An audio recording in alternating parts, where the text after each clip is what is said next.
Assalamualaikum warahmatullahi wabarakatuh.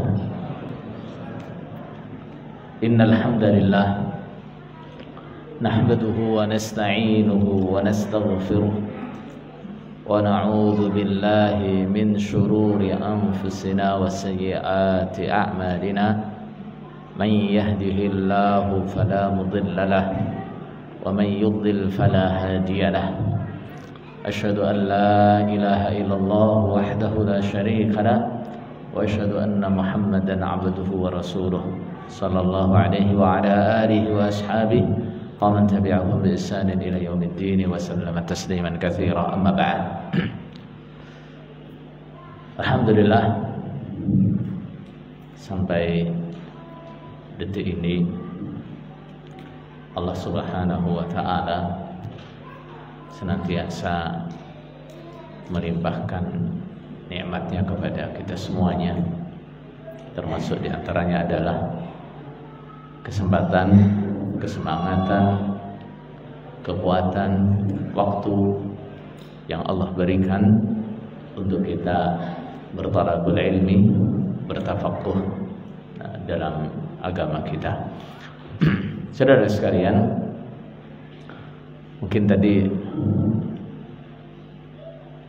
ada yang begitu mendengar judul kajiannya kok kayak judul kajian di wong susah gitu ya.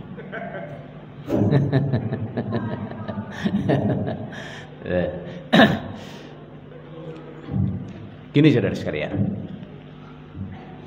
dunia itu seperti dikatakan darul ibtila, tempatnya ujian, tempatnya cobaan. Apalagi Allah Subhanahu wa taala juga sudah memperingatkan kepada kita, am hasibatum ahasiban nasu ayyutraku ayyaqulu amanna wa hum la yuftanun. Jangan ada orang mengira ketika dia sudah mengatakan amanna, aku beriman, ayyutraku, dia akan dibiarkan tanpa ujian. Jangan pernah mengira seperti itu. Ketika seseorang menyatakan iman Allah dan iman kepada Rasul, pasti akan ada ujian. Ujian itu salah satu hikmahnya adalah untuk menunjukkan, menguji seberapa kesungguhan kita dalam iman itu. Ini cuma ngaku-ngaku saja atau memang betul-betul beriman. Nah, itu tujuannya apa? Tujuan daripada ujian itu. Terkadang saudara sekalian, seseorang mengalami keadaan yang sangat berat, ujian yang sangat berat, bahkan sampai-sampai dirasa kayaknya sudah gak kuat, kayaknya sudah sangat berat. Kadang-kadang bahkan seperti itu. Ini juga kondisi seperti ini mungkin menimpa siapa saja dari kita. Walaupun kita nggak boleh berharap ya, kita nggak boleh berharap, tapi sangat terbuka kemungkinan ujian-ujian yang berat itu datang menghampiri kita. Apalagi saudara-saudara yang di situ baru saja hijrah, meninggalkan komunitas yang kurang baik, komunitas yang akidahnya ekstrim misalnya.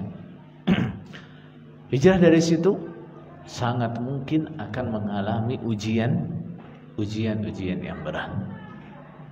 Nah, Maka saudara sekalian, inilah yang akan kita bahas pada sore hari ini. Bagaimana caranya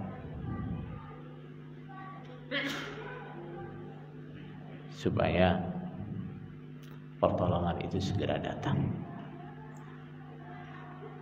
Nah, ini yang kita ingin bahas adalah sebab-sebab datangnya pertolongan dari Allah Subhanahu wa ta'ala, terutama untuk orang yang sedang mengalami cobaan atau ujian. Baik. Karena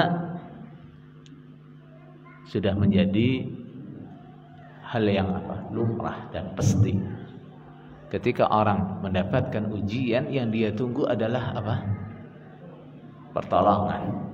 Nah, apalagi ketika ujian itu sudah berat, nah kadang terlintas pikiran atau keluar ucapan, mata Nasrullah, kapan pertolongan Allah datang?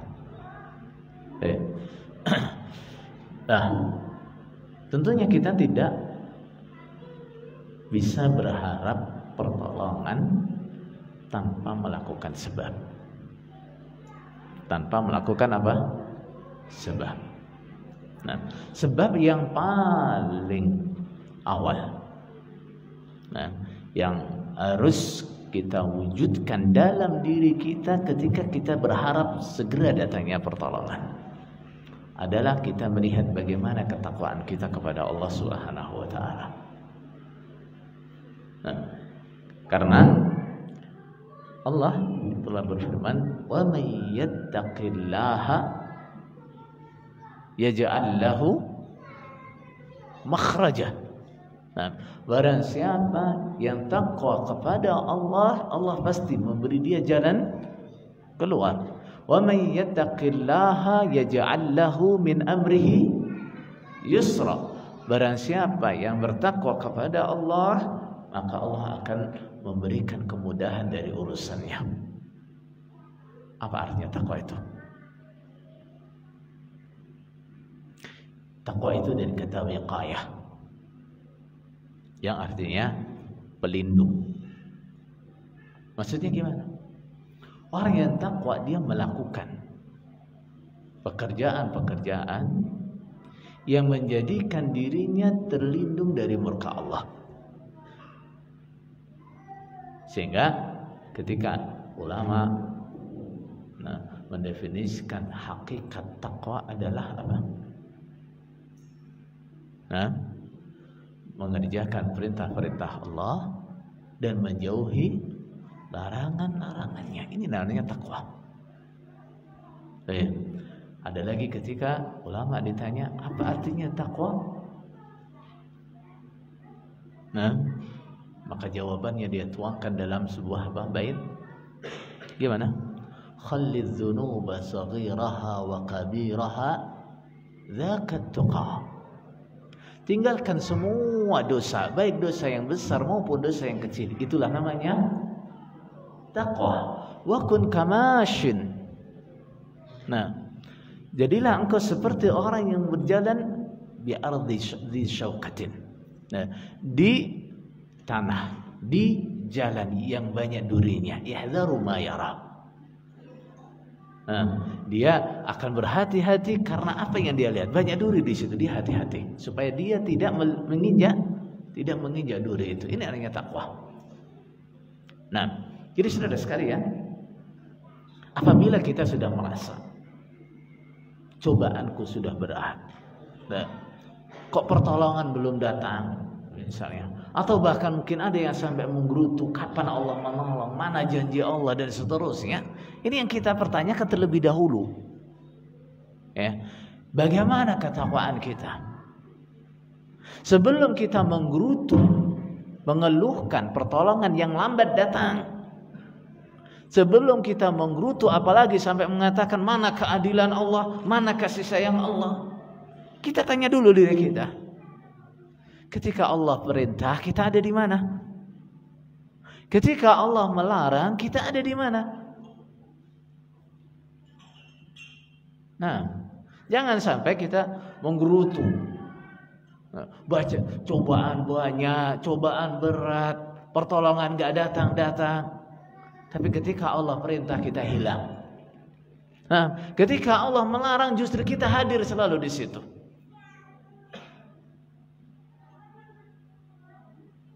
Nah, ini yang harus kita koreksi yang pertama kali adalah ini.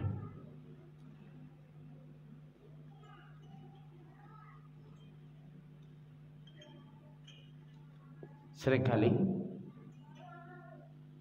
dari kita, entah apa alasannya, alasan berat, alasan takut, alasan sibuk, alasan macam-macam alasan, Allah perintah kita nggak kerjakan. Kemudian datang cobaan, kita mengeluh. Kita merasa pertolongan datangnya lambat, kita mengeluh. Sesuai nggak ini? Kalau kita sikap seperti ini, ini kita lakukan antara kita dengan sesama manusia. Adil nggak? Adil nggak kira-kira? Nah, fair nggak kalau kita bersikap seperti itu? Misal, kita punya saudara, yang selalu kita bikin dia marah, kita nggak peduli dengan ridhonya dia, kita nggak peduli. Kemudian, kita mengeluh dia nggak mau bantu kita, dia nggak mau menolong kita. Fair nggak? Nggak fair kan? Nggak fair. Nah, hubungan kita dengan Allah juga demikian. Ketika kita berharap Allah menolong, pertolongan Allah segera datang ketika kita berat.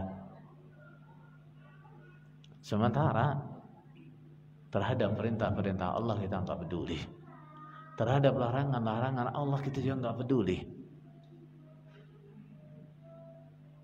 Baik, maka yang pertama harus menjadi perhatian kita adalah ketakwaan kita.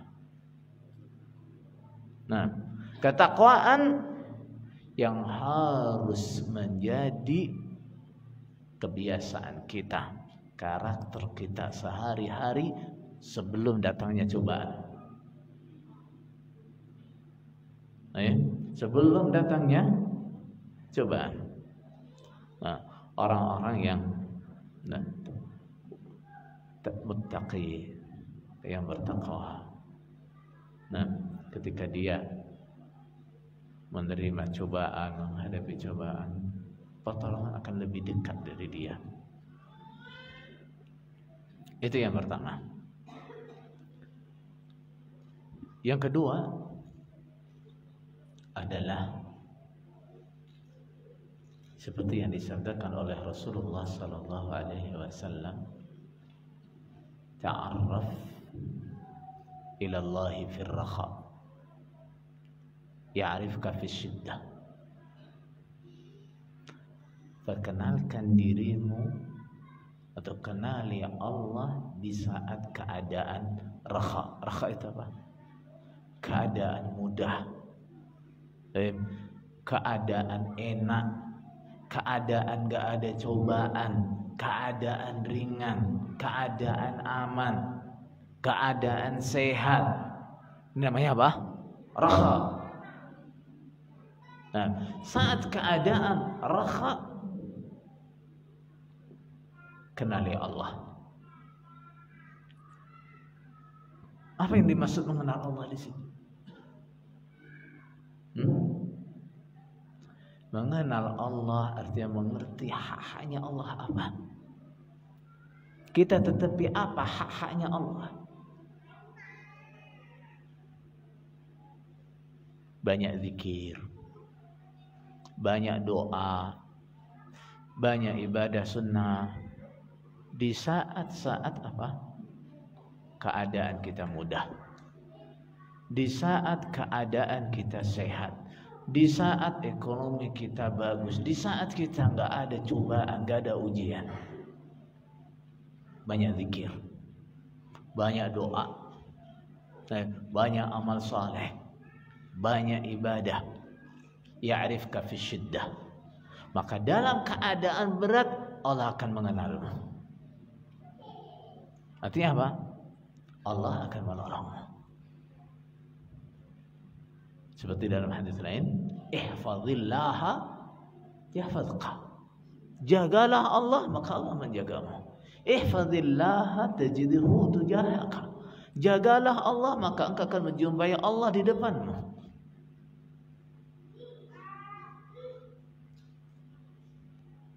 Sebagai contohnya, Nabi Yunus alaihissalam, ketika dia ditelan oleh ikan, apa yang Allah katakan tentang Yunus? Walaula annahu kana minal musabbihin la labitha fi batni la labitha fi batnihi ila yaumiddin. Seandainya Yunus sebelumnya bukan orang yang ahli bertasbih, niscaya dia akan berada dalam perut ikan itu sampai hari kiamat. Nggak akan keluar dari perut ikan itu. Tapi karena sebelumnya dia adalah orang yang ahli bertasbih, ketika di dalam perut ikan dia mengulang tasbihnya, subhanaka inni kuntu minadh dhalimin, Allah segera menolong Yunus. Bahkan dikisahkan, ketika Yunus mengulang-ulang subhanakallah, subhanaka inni kuntu minadh dhalimin, malaikat berkata, ya Allah, ini suara dari hamba yang sangat jauh, tapi ini suara yang sangat dikenal. Ini suara siapa? Nah, artinya para malaikat pun sudah sering mendengar suara Nabi Yunus bertasbih, sehingga ketika dia bertasbih, menunjukkan apa? Kesulitan dia, menunjukkan beratnya dia, Allah segera menurunkan pertolongannya. Terkadang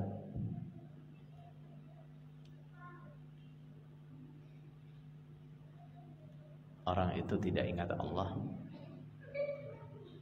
kecuali dalam keadaan sulit. Begitu keadaannya longgar, keadaannya mudah, dia lupa. Baik. Nah, ini jangan sampai yang seperti ini menjadi sifat kita. Jangan sampai kita menjadi hamba yang hanya kenal kepada Allah saat kita sulit.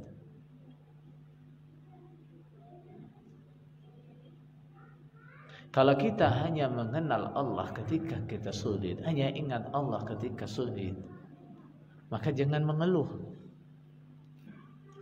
Ketika kita berdoa minta pertolongan, kemudian pertolongan itu datangnya lambat, atau Allah tidak segera memberi jalan keluar. Kenapa? Karena memang kita baru mengenal Allah saat itu.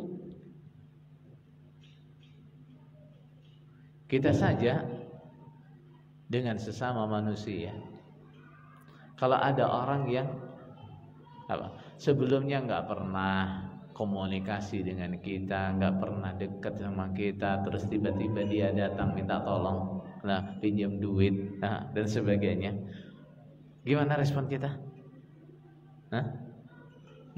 Kadang kita ya curiga, kadang kita yang nggak respect. Ini orang nganggap teman hanya saat sulit saja, saat butuh saja. Nah, ketika nggak butuh dia sudah hilang. Kita kepada Allah jangan sampai seperti itu. Kalau kita ingin saat-saat sulit, saat-saat berat Allah segera menolong, maka saat-saat longgar, saat-saat mudah kita ketahui, kita kenali, nah kita tetapi apa yang menjadi hak-haknya Allah. Nah, sehingga begitu keadaan sulit, kita mengucapkan doa yang mustajab.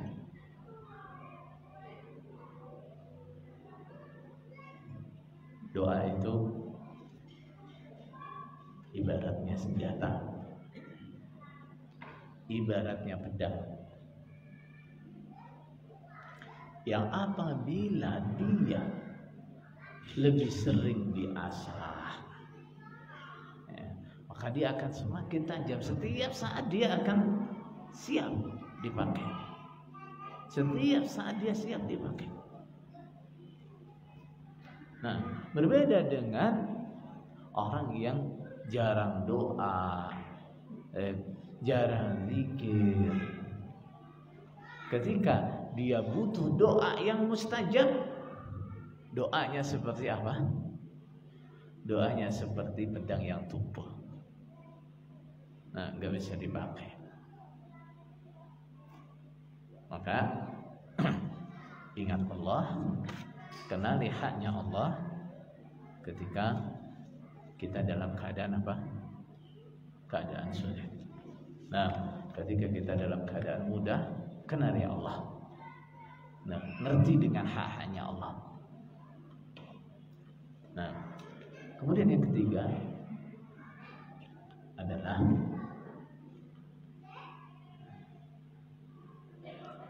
berdoa, tentu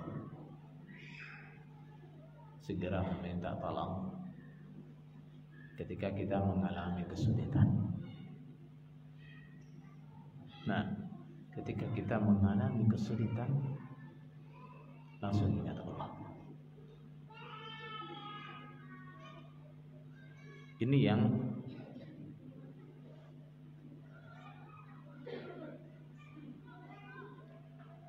seringkali luput. Banyak orang ketika dia mendapatkan kesulitan, yang pertama kali dia mengadu bukan kepada Allah. Dia lebih cepat curhat kepada temannya, curhat kepada tetangganya. Nah, pada sekarang apa? Curhat di medsos. Kepada Allah dia nggak curhat. Nah, kalau tadi kita katakan orang yang hanya mengenal Allah saat berat itu sudah jelek, ya ini ada yang lebih jelek lagi. Saat mudah yang nggak kenal Allah, saat berat juga nggak kenal Allah. Alhamdulillah. Nah, ketika sudah berat pun bukan Allah yang segera dia ingat. Curhat di medsos, curhat di mana-mana. Begitu berharap pertolongan Allah. Saudara sekalian, Allah Subhanahu wa taala berfirman, "Amman yujibul muttarra idza da'ah wa yakshifus su' wa yaj'alukum khulafa'al ardh." Ayat ini memang menceritakan apa? Memaksa orang kafir untuk mengakui bahwa Allah adalah yang mengabulkan doanya orang-orang yang kesulitan ketika mereka berdoa. Allah adalah yang menghilangkan kesusahan dari orang-orang yang susah. Tapi ayat ini juga sekaligus menunjukkan apa yang diajarkan oleh syariat, apa yang diajarkan oleh Al-Quran ketika kita dalam keadaan sulit adalah apa? Berdoa kepada Allah, memohon kepada Allah. Nah, cuma memang seperti tadi, doa itu ibarat pedang. Nah, pedang itu walaupun bagus, kadang-kadang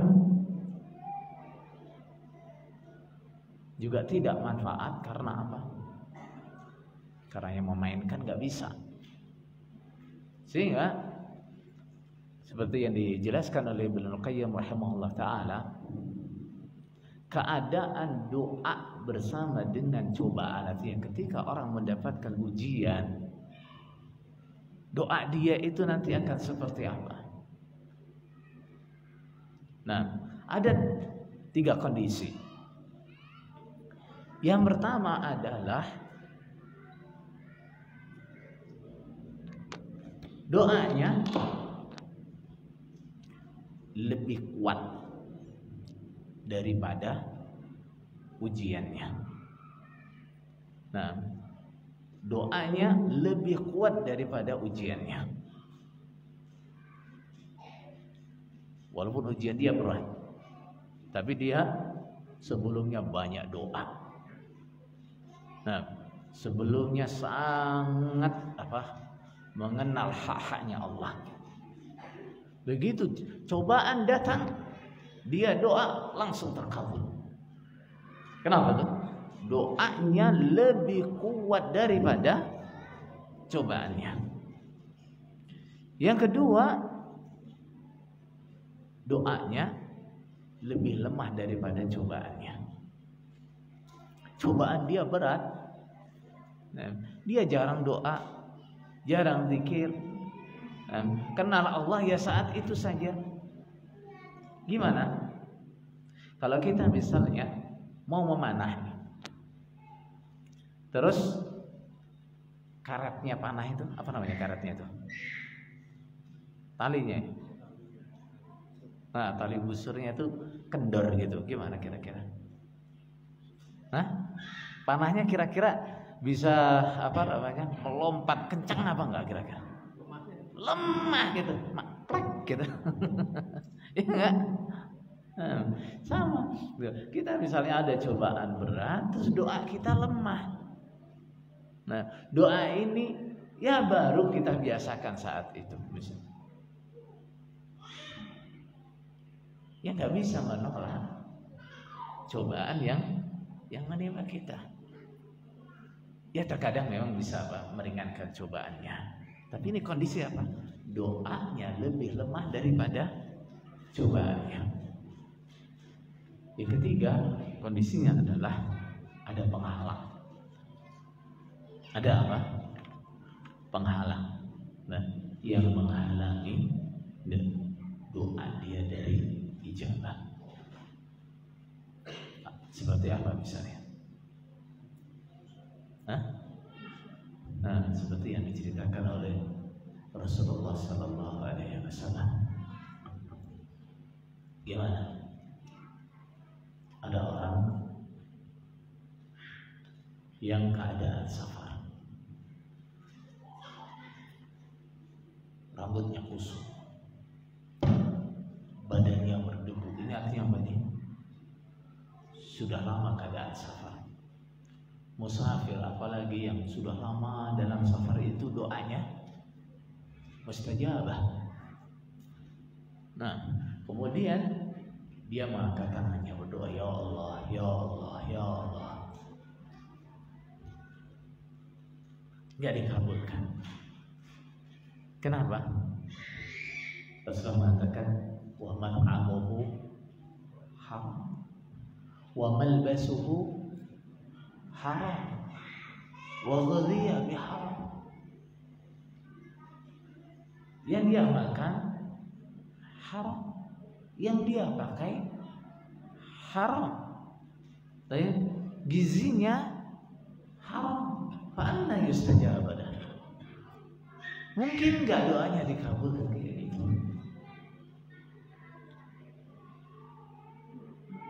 Nah, termasuk penghalang dikabulkannya doa apa?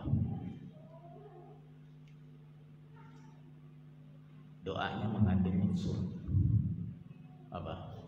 Penganiayaan atau memutus memilih. Yang dia minta itu apa? Nah, ini permintaan dia ini mengandung unsur apa? penganiayaan. Nah, bagaimana? Dia doa supaya Allah mencelakakan saudaranya. Nah, dia doa supaya Allah memberikan berat kepada saudaranya. Ini doa apa ini? Doa yang dosa, doa yang menganiaya, doa yang mengandung unsur apa? Memutus famili. Enggak akan terkabul. Nah, Allah Subhanahu wa taala seperti yang disabdakan oleh Rasulullah sallallahu alaihi wasallam, menjanjikan siapapun yang berdoa dikabulkan selagi apa? Dia tidak meminta sesuatu yang dosa atau yang memutus famili. Nah, jadi saudara sekalian, doa kita terutama ketika dalam keadaan mendapatkan ujian itu akan terkabul apabila gimana? Nah, emang doa ini lebih kuat daripada cobaannya dan tidak ada penghalang yang menghalanginya. Nah, jadi ini juga jadi koreksi buat kita nih, yang merasa apa doanya kok nggak terkabul gitu. Nah, yang kalau dinasihati bahwa ya doa katanya, udah doa katanya. Ada sebagian orang itu ketika disarankan untuk memperbanyak doa, dia bilang udah gitu. Nah, udah tiap hari saya doa gitu. Nah, ya. Kalau merasa doanya lambat terkabul atau nggak terkabul, coba dikoreksi. Makanannya kayak apa nih? Nah, makanan kita bersih apa enggak? Pakaian kita bersih apa enggak? Rumah kita bersih apa enggak? Kendaraan kita bersih apa enggak? Nah, kemudian apa lagi? Doa kita gimana?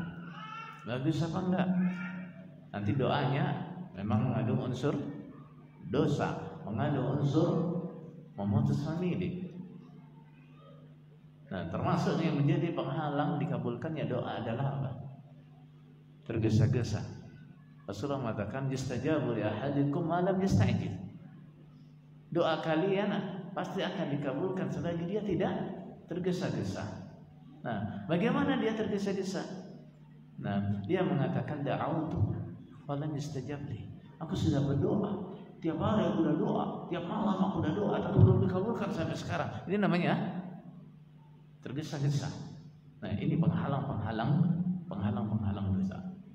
Penghalang doa. Baik. Kemudian saudara sekalian, sebab yang berikutnya adalah memperbanyak istighfar. Kenapa? Cobaan-cobaan yang tidak menyenangkan atau dalam bahasa kita adalah musibah. Itu penyebab utamanya adalah maksiat. Ya kan?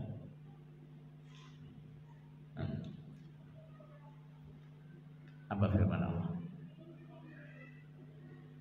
Ya Allah.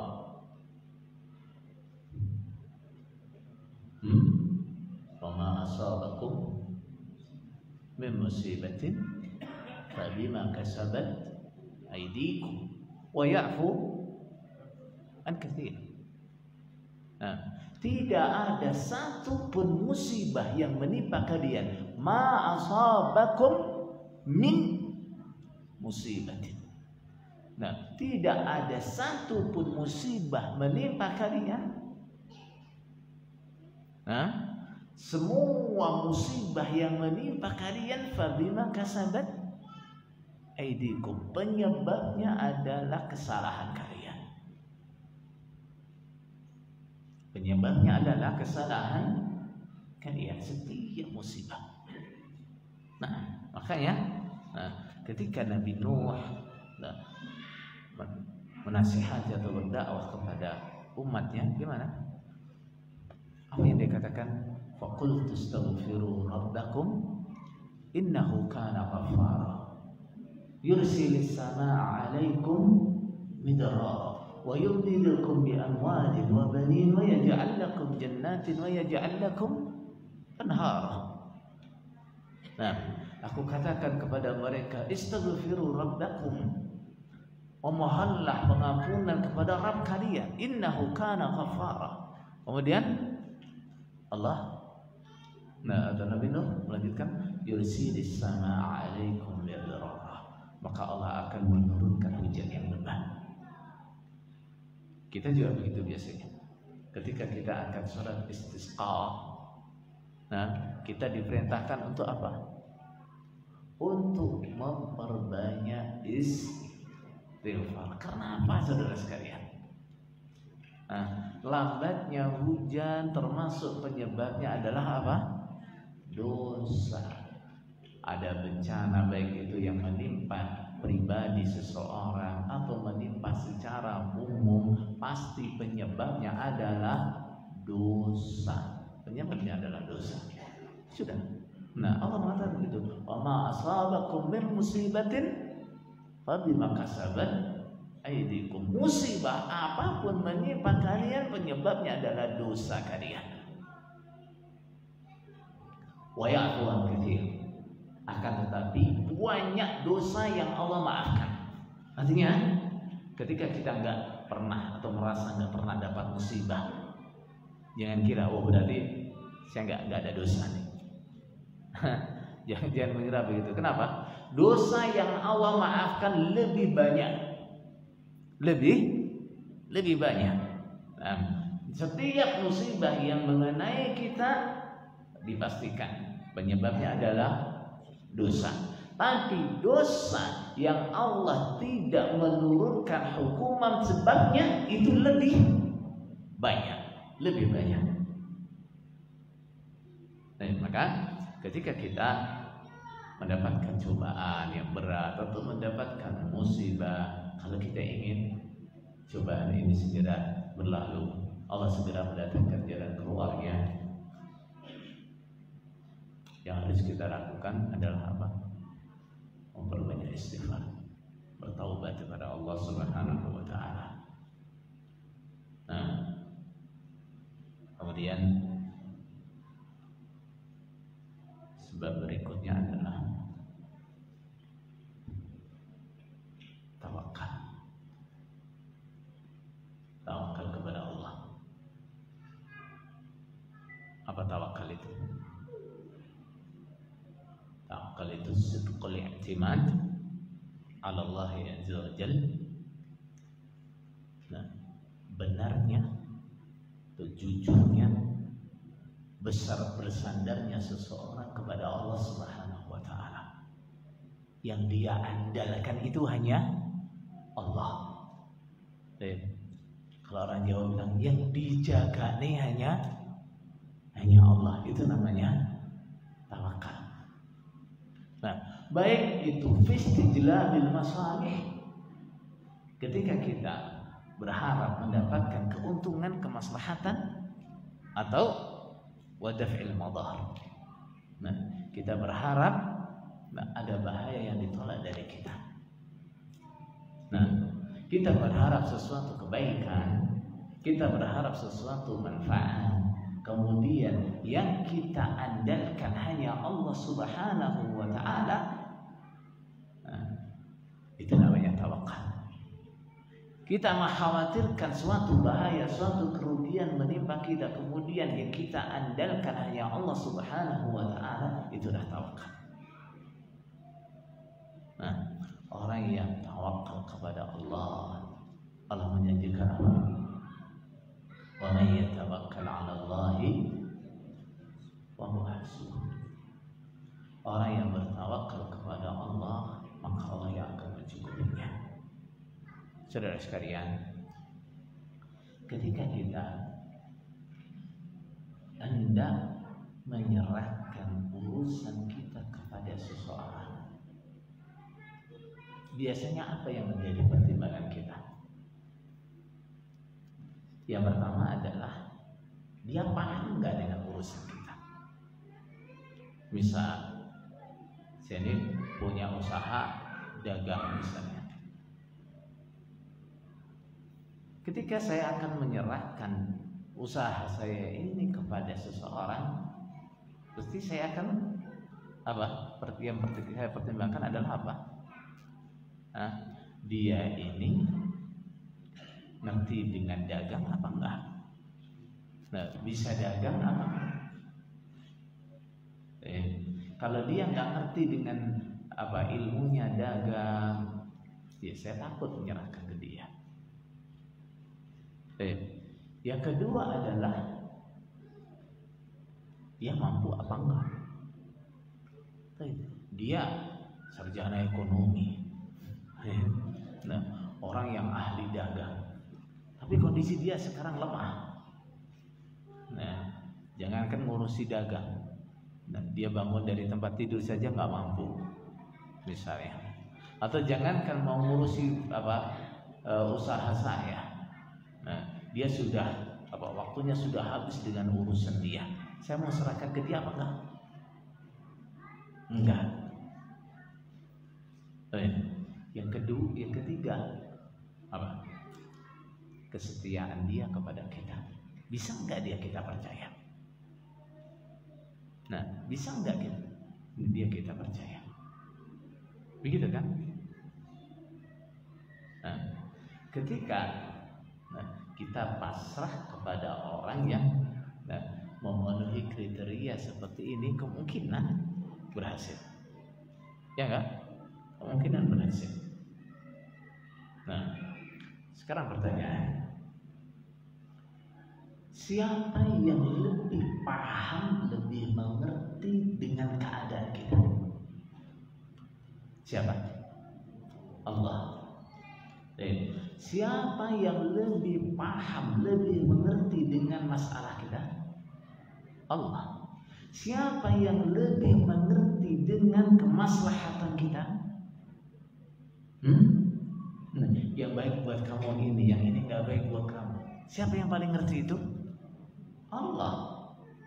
Nah, siapa yang paling paham, paling mengerti? Kapan sebaiknya kamu diberi pertolongan? Kapan sebaiknya kamu diberi jalan keluar? Siapa? Allah. Baik. Kemudian masalah kemampuan. Apa yang Allah tidak mampu dilakukan? Gak ada. Tidak ada sesuatu yang Allah tidak mampu lakukan. Innallaha ala kulli syai'in qadir. Nah, kemudian ada enggak yang lebih menghendaki baik kepada kita, yang lebih sayang kepada kita daripada Allah Subhanahu wa ta'ala? Ada enggak? Enggak ada. Nah, tidak ada yang lebih menghendaki baik kepada kita selain Allah. Enggak ada yang lebih sayang kepada kita daripada Allah.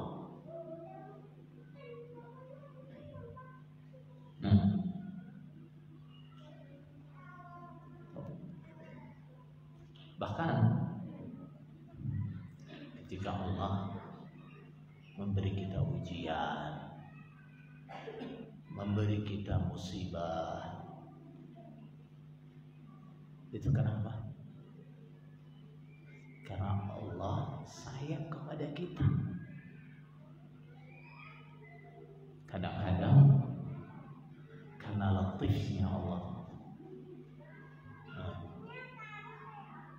Allah itu menyakiti kita karena ingin menyelamatkan kita dari sakit yang lebih besar. Nah, kadang-kadang kita disakiti agar kita terbebas dari sakit yang lebih berbahaya.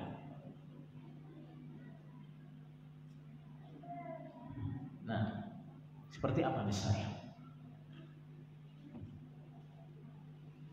Kita ini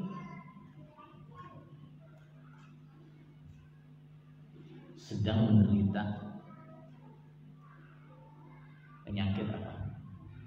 Kerasnya hati. Mata ini nggak pernah bisa nangis sama sekali. Musibah apa bukan itu? Hah? Sakit atau bukan? Sakit. Nah, kita ini namanya bangun malam tuh nggak pernah, nggak bisa.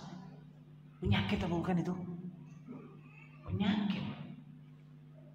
Nah, penyakit. Ibadah itu berat banget.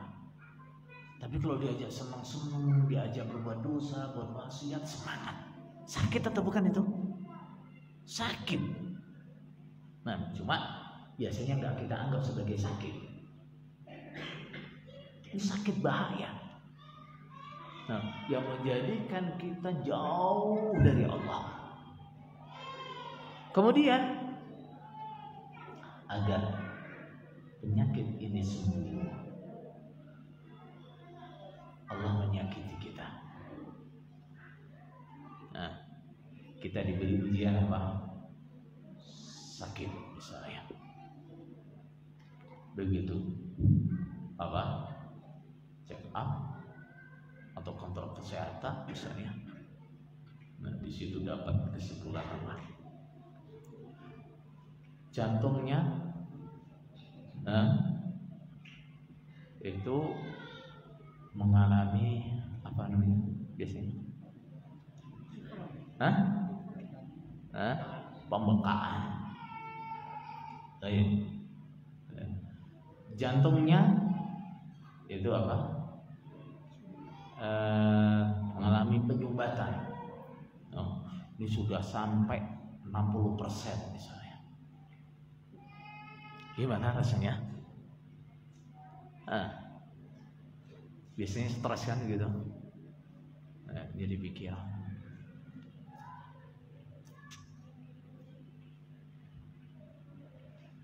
Tapi dengan sakit yang seperti itu, keras hatinya sembuh.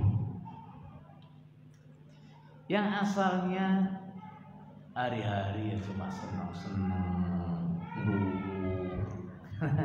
sekarang rajin ibadah, rajin doa. Malam yang biasanya nggak pernah bangun sudah apa? Bangun, angkat tangan doa sambil nangis. Nah, sakit hatinya sembuh karena apa tadi? Sakit jantungnya. Terkadang seperti itu. Allah memberi kita ujian-ujian, menimpakan sesuatu yang tidak kita senangi, karena Allah ingin kita lebih dekat kepada Allah. Karena Allah ingin kita melakukan pekerjaan-pekerjaan yang menjadikan Allah senang kepada kita. Allah itu senang kalau kita selalu zikir, tapi kita nggak pernah zikir. Allah itu senang kalau kita selalu merengek, doa sambil nangis-nangis, tapi kita nggak pernah begitu. Makanya kemudian Allah menimpakan musibah yang berat, cobaan yang berat, agar itu kita lakukan. Intinya saudara sekalian, nggak ada yang lebih sayang kepada kita, nggak ada yang lebih menghendaki baik kepada kita daripada Allah. Tidak ada yang lebih tahu dengan apa yang kita butuhkan, bagaimana kondisi kita daripada Allah. Tidak ada yang bisa mendatangkan manfaat mudarat dari kita kecuali Allah Subhanahu wa Ta'ala. Makanya Allah memerintahkan tawakalmu kepada siapa? Kepada Allah saja. Wa 'alallahi falyatawakkalul mu'minun. Orang-orang iman tawakalnya hanya kepada Allah saja. 'Alallah. Nah, tawakalnya sebaiknya kepada Allah saja. Jangan sampai orang iman mengandalkan selain Allah. Jangan sampai. Jangan mengandalkan kedekatannya dengan pejabat. Kenapa? Kalau pejabatnya lengser, gimana kalau kita sandarannya ke pejabat? Hah? Siapa lagi yang buat sandaran nanti? Kalau kita sandarannya dengan misalnya kedekatan kita dengan orang kaya, kalau dia bangkrut gimana? Nah, kalau kita bersandarnya kepada orang-orang kuat, misalnya kalau dia dicabut kekuatannya oleh Allah, bagaimana? Nah, maka bersandar kita hanya kepada Allah Subhanahu wa ta'ala. Saudara sekalian, sekecil apapun yang kita butuhkan, sekecil apapun yang kita inginkan, Allah tidak memberi, gak akan kita dapatkan. Gak akan kita dapatkan. Bahkan walaupun semua orang sepakat, yuk kita bantu yuk, gak bisa. Itu nasihat Rasulullah Sallallahu Alaihi Wasallam kepada siapa? Sahabat beliau Ibnu Abbas radhiyallahu anhu. Wa'alam annal ummata, ketahuilah seandainya seluruh umat lawajtama'u ala ayyanfa'uk, seandainya mereka berkumpul sepakat ala ayyanfa'uk, memberikan kau manfaat. Kita bantu dia pengobatan dia misalnya, kita bantu usaha dia, kita bantu cari apa solusi buat dia, semuanya sepakat. La yanfa'uka bi syai'in, la yanfa'uka illa bi syai'in qad katabahu Allah laka. Mereka tidak akan bisa memberi engkau manfaat sedikit pun kecuali yang Allah sudah tulis untukmu. Walau ijtama'u ala ayyadurruk, seandainya mereka semua sepakat merugikan kamu, sepakat kita boikot dia, kita deprekkan dia, apalagi kita miskinkan dia dan seterusnya, semuanya sepakat begitu. La yadurruka illa bi syai'in qad katabahu Allahu 'alaika. Mereka tidak akan bisa membahayakanmu, merugikanmu kecuali dengan sesuatu yang sudah Allah tulis untukmu. Maka saudara sekalian, jangan sekali-kali kita menyerahkan urusan kita, menyandarkan urusan kita kepada selain Allah Subhanahu wa ta'ala. Apalagi sampai menyandarkan urusannya kepada orang lain, berharap kepada orang lain, sampai tidak peduli dengan hak-haknya Allah. Bahaya. Rasulullah Sallallahu Alaihi Wasallam bersabda, "Manil tamas ridallahi bi sakhatin nas, kafahullahu mu'natan nas." Barang siapa yang mencari ridhanya Allah dengan murkanya manusia, artinya apa? Dia fokus pada ridhanya Allah. Orang senang nggak senang bukan urusan saya, yang penting Allah ridha. Kafahullahu mu'natan nas. Maka Allah akan mencukupi urusan dia dengan manusia.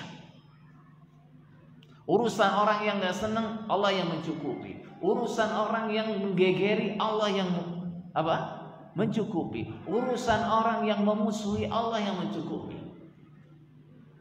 Habis sebaliknya, wa man iltamasa ridhan nasi bi sakhatillah waqalahu Allahu 'alan nas. Barang siapa yang mencari ridhanya manusia dengan murkanya Allah, pengen menyenangkan orang lain, pengen menyenangkan manusia, sampai melakukan keharaman, sampai meninggalkan kewajiban.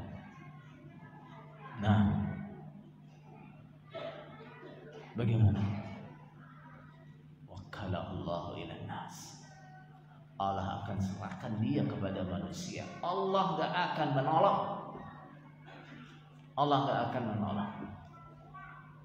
Maka ketika kita berharap pertolongan Allah, nah, kita murnikan tawakal kita kepada Allah Subhanahu wa taala.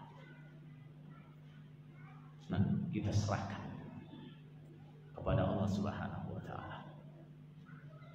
Nah, yang paling tahu yang terbaik buat kita adalah Allah. Nah, yang paling bisa mendatangkan manfaat, menolak mudarat dari kita adalah Allah. Yang paling menghadapi baik, yang paling sayang kepada kita adalah Allah. Nah, kemudian saudara sekalian, sebab yang berikutnya adalah bertawassul dengan kebaikan-kebaikan atau amal saleh yang pernah kita lakukan.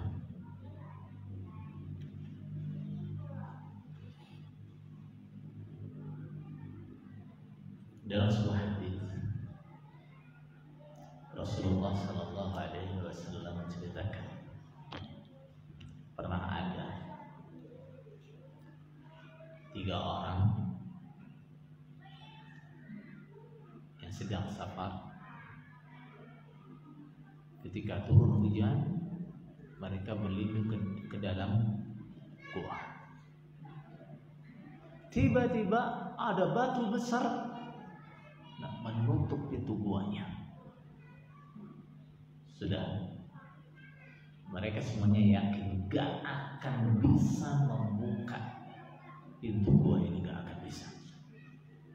Nah, mereka semuanya sudah yakin yang bisa membuka hanya Allah Subhanahu wa taala.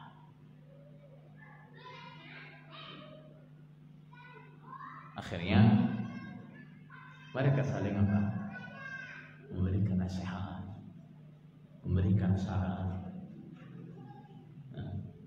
Siapa yang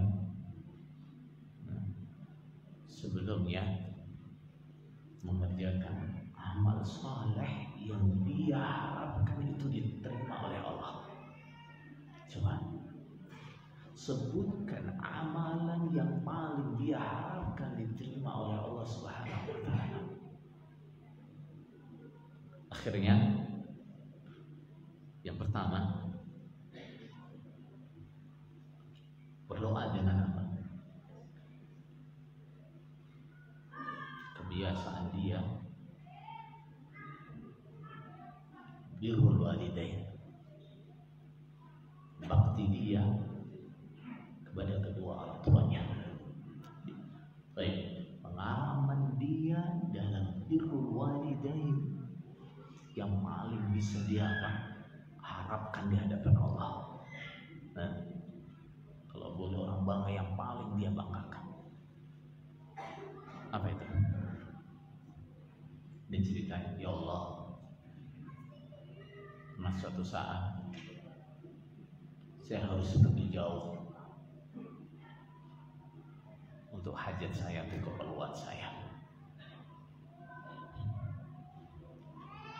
sehingga saya sampai rumah itu sudah malam, sudah larut malam.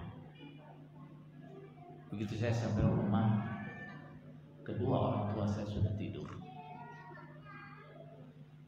Sementara kebiasaan saya adalah saya tidak akan memberi minum untuk keluarga saya maupun ternak saya sebelum kedua orang tua saya. Nah, tapi waktu itu saya datang, orang tua saya sudah tidur. Saya datang meres susu, ya, ambil wadah, meres susu.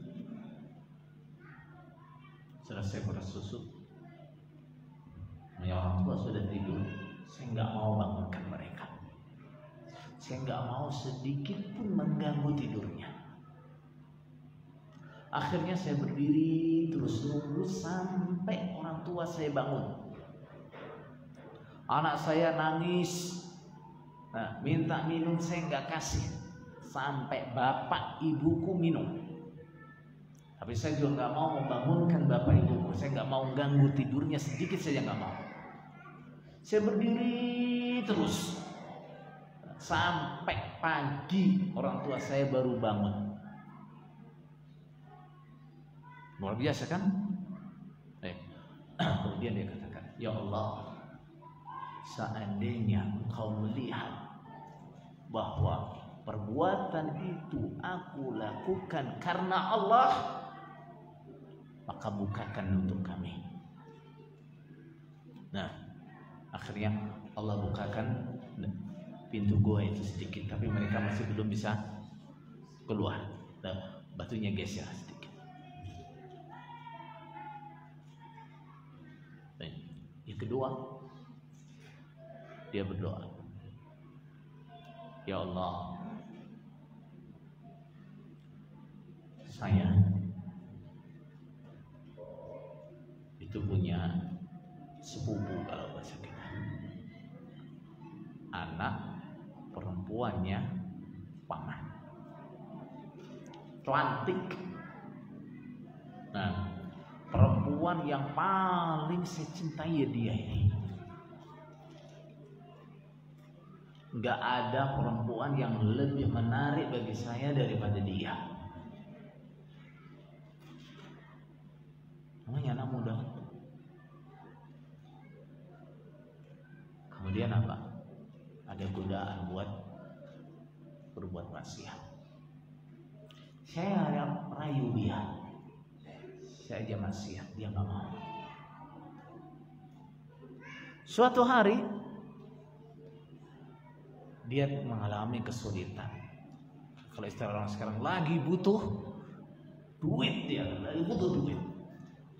Nah, dia butuh duit. Akhirnya saya datang. Dia mau, tapi syaratnya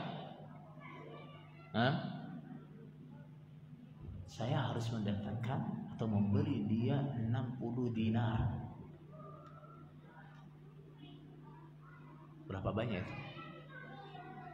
1 dinar itu sekitar 4,25 gram emas kali 60.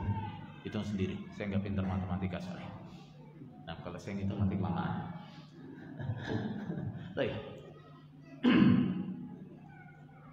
Akhirnya saya kerja, saya kumpulkan sampai dapat 60 dinar. Begitu dapat 60 dinar, dah apa bayangannya? Masya Allah, mendapatkan syahwatnya. Saya datang, saya kasihkan 60 dinar. Begitu sudah siap mau zina, dia bilang sudah apa? Di atasnya sudah. Perempuan ini bilang apa? Ittaqillah wa la taftahil khatam. Takutlah kepada Allah dan jangan kau buka cincinnya. Apa maksudnya? Jangan teruskan. Begitu dia ngomong begitu, saya langsung berdiri tinggalkan dia dan saya tinggalkan uang saya itu, saya tinggalkan. Enggak saya minta uangnya, enggak saya tagih janjinya, enggak, saya langsung tinggalkan. Nah, kemudian dia bilang, ya Allah, jika engkau tahu bahwa itu aku lakukan karena Allah, bukakan lagi ya Allah. Akhirnya Allah bukakan lagi pintu guanya. Cuman apa? Masih belum bisa keluar. Masih belum bisa keluar. Yang terakhir, dia doa, ya Allah, saya pernah mempekerjakan beberapa orang.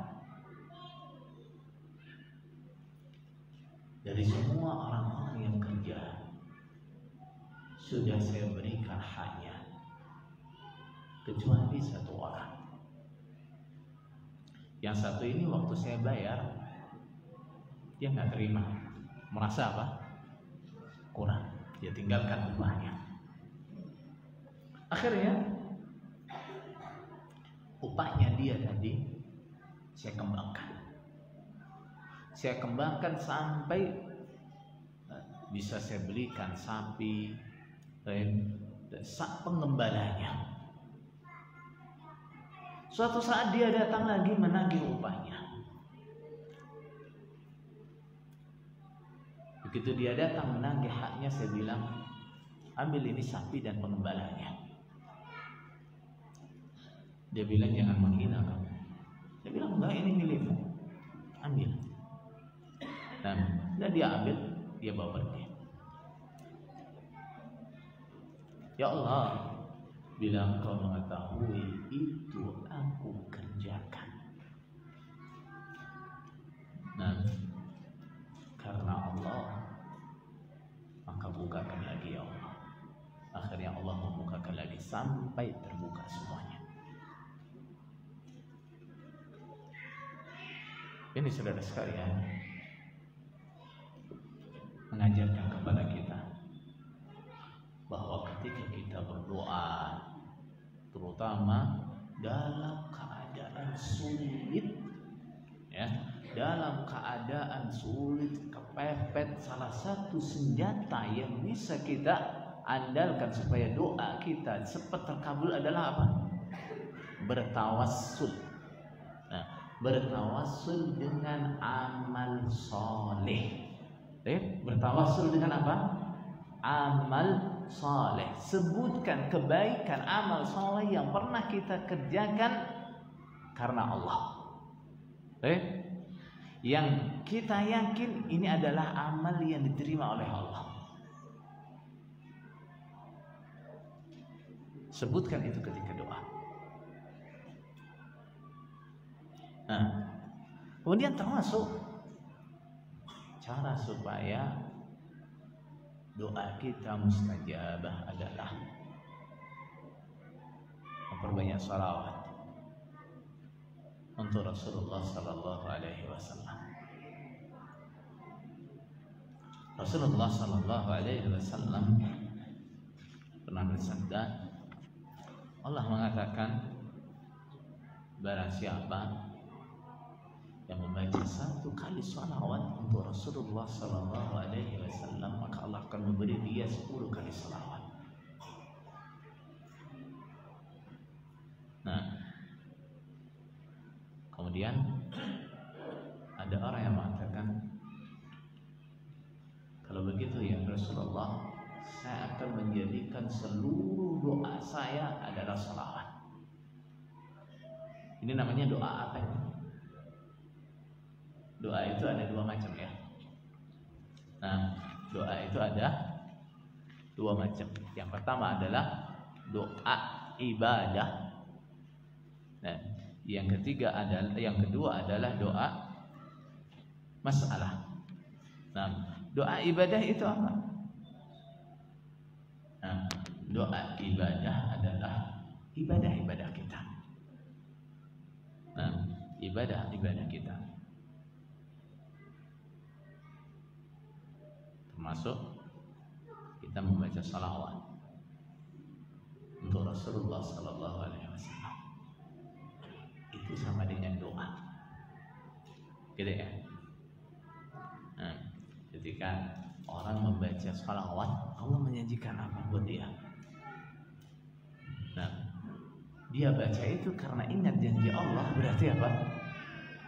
Nah, dia itu memohon apa yang dijanjikan oleh Allah. Nah, apa kata Rasulullah sallallahu alaihi wasallam? Idzan yakfikallahu hammad dunya wa hammal akhirah.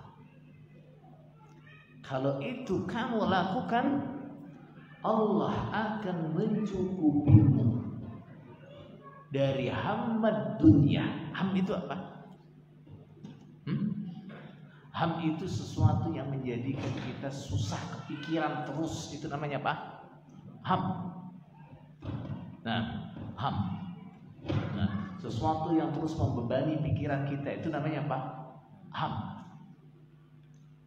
Allah akan mencukupimu dari hamad dunia. Nah, beban kesusahan dunia dan akhirat. Nah, kita merasa berat.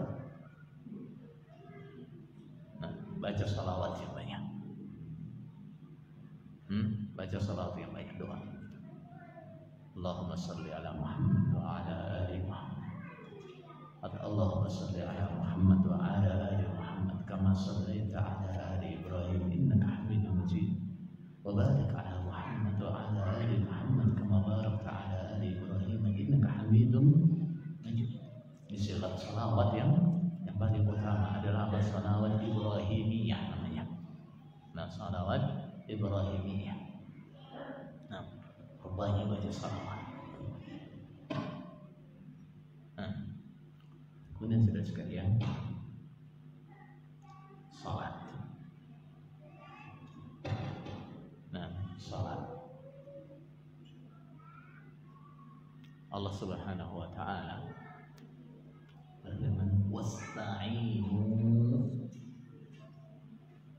bis-sabri was-salah." Jadikan sabar dan salat sebagai penolong. Dapat masalah, ingin segera dapat pertolongan, apa yang kita lakukan? Nah, adalah sabar dulu. Sabar itu gimana? Apa artinya sabar itu? Sabar itu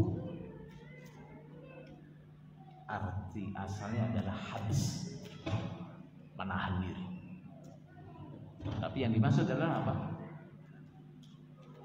Yang pertama adalah habsun nafsi anil jaza, menahan hati dari menggerutu, jangan gerutu.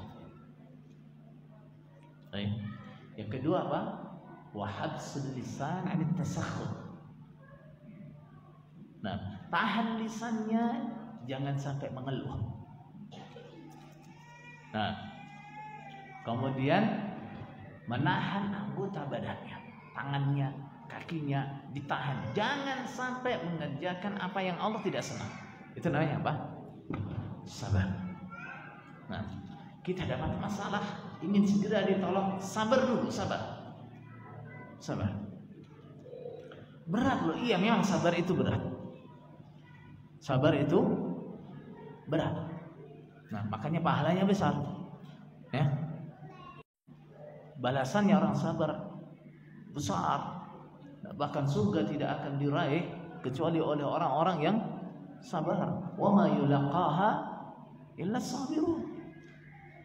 Nah, ini balasan besar. Kalau kita merasa berat, memang ini balasannya gede.